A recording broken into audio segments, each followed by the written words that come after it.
নমস্কার বন্ধুরা, টিঙ্কুস লিটল কিচেনে সবাইকে জানাই স্বাগত। আজকে আমরা বানাতে চলেছি একদম ঘরোয়া কিন্তু দারুণ সুস্বাদু একটা রেসিপি, শুটকি মাছ দিয়ে সজনে, বেগুন, আলু আর ঝিঙ্গে। চলুন তাহলে দেরি না করে রেসিপিটা শুরু করা যাক। প্রথমে আমি সব উপকরণগুলো সুন্দর করে রেডি করে নিয়েছি। তারপর কড়াইতে সর্ষের তেল গরম করে পেঁয়াজ, রসুন, কাঁচা লঙ্কা আর টমেটো দিয়ে ভালো করে ভেজে নেব।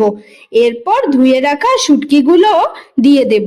শুটকিগুলো দিয়ে একটু ভালো করে ভেজে নেব। যখন শুটকি মাছ থেকে একটা সুন্দর গন্ধ বেরোতে শুরু করবে তখন বুঝবেন এটা ঠিকমতো ভাজা হয়ে গেছে। শুটকি মাছ আলাদা করে ভেজে নেওয়ার দরকার নেই, এভাবে দিয়ে ভালো করে নেড়ে ভেজে নিলেই হবে। এবার এর মধ্যে সজনে, আলু, ঝিঙ্গে আর বেগুন সব সবজিগুলো একসাথে দিয়ে ভালো করে মিশিয়ে নেব। সবজিগুলো ভালো করে নেড়ে একটু ভাজা ভাজা করে নেব। এভাবে হালকা ভেজে নিলে স্বাদটা কিন্তু আরো অসাধারণ লাগে।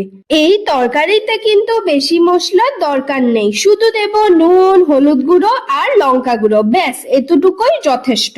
শুটকি মাছের আসল স্বাদটা রাখতে জিরে গুঁড়ো বা ধনে গুঁড়ো দেওয়ার কোনো প্রয়োজন নেই। মশলাগুলো দিয়ে সবকিছু ভালো করে মিশিয়ে নেড়ে কষিয়ে নেব। আস্তে আস্তে কষাতে থাকলে দেখবেন মশলাগুলো সবজির সাথে খুব সুন্দরভাবে মিশে যাচ্ছে। এই সময় একটু ধৈর্য নিয়ে কষানোটা খুবই জরুরি, কারণ ভালো করে কষালে কিন্তু রান্নার স্বাদ অনেক গুণ বেড়ে যায়। সবজিগুলো আস্তে আস্তে নরম হতে শুরু করবে এবং মশলার স্বাদ ভেতর পর্যন্ত ঢুকে যাবে। দেখবেন কষাতে কষাতে তেলটা একটু আলাদা হয়ে উপরে ভেসে উঠবে। এইটাই হলো ঠিকভাবে কষানো হয়েছে তার লক্ষণ। তখন বুঝবেন সবজিগুলো একদম সুন্দরভাবে মজে গেছে এবং রান্নাটা আরো এগিয়ে নিয়ে যাওয়ার জন্য প্রস্তুত। দেখুন সবজিগুলো কি সুন্দরভাবে মজে গেছে। প্রথমে মনে হয়েছিল অনেক বেশি সবজি, কিন্তু এখন দেখুন সবকিছু একদম সুন্দরভাবে কষে মিশে গেছে। এটা কিন্তু চট্টগ্রাম জেলার খুবই জনপ্রিয় একটি রান্না। আমার মা আমাকে শিখিয়েছিল আর আজ আমি আপনাদের সাথে সেই রেসিপিটাই শেয়ার করলাম। আপনারা বাড়িতে একবার অবশ্যই ট্রাই করে দেখবেন। শুটকি মাছের এরকম আরো অনেক রেসিপি আছে আমার কাছে, যা আমার মা আমাকে শিখিয়েছিল।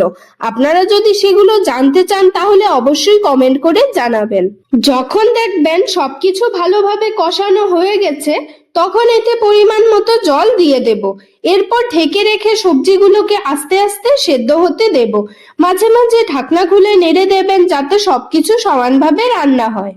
ব্যাস এবার এভাবেই 10 থেকে 15 মিনিট আস্তে আস্তে ফুটতে দিন। এই সময়টা খুবই গুরুত্বপূর্ণ, কারণ আস্তে আস্তে ফুটতে থাকলে সবজিগুলো একদম নরম হয়ে যাবে। মাঝে মাঝে ঢাকনা খুলে একবার নেড়ে দেবেন যাতে নিচে লেগে না যায় এবং সবকিছু সমানভাবে রান্না হয়। দেখবেন আস্তে আস্তে ঝোলটা একটু ঘন হয়ে আসবে আর সবজিগুলো একদম সুন্দরভাবে সেদ্ধ হয়ে যাবে। যখন দেখবেন সবকিছু একদম ঠিকঠাক ভাবে রান্না হয়ে গেছে তখন বুঝে যাবেন আপনার এই সুস্বাদু শুটকি মাছের তরকারিটা একদম রেডি। এবার গরম গরম ভাতের সাথে সার্ভ করুন, বিশ্বাস করুন খেতে কিন্তু অসাধারণ লাগবে। এই ছিল আজকের দারুণ মজার শুটকি মাছের রেসিপি। ভালো লাগলে অবশ্যই ভিডিওটা লাইক করবেন, বন্ধুদের সাথে শেয়ার করবেন আর আমার চ্যানেলটি সাবস্ক্রাইব করে পাশে থাকবেন। আবার খুব তাড়াতাড়ি নতুন একটা টেস্টি রেসিপি নিয়ে হাজির হব। ততদিন ভালো থাকুন, সুস্থ থাকুন। ধন্যবাদ।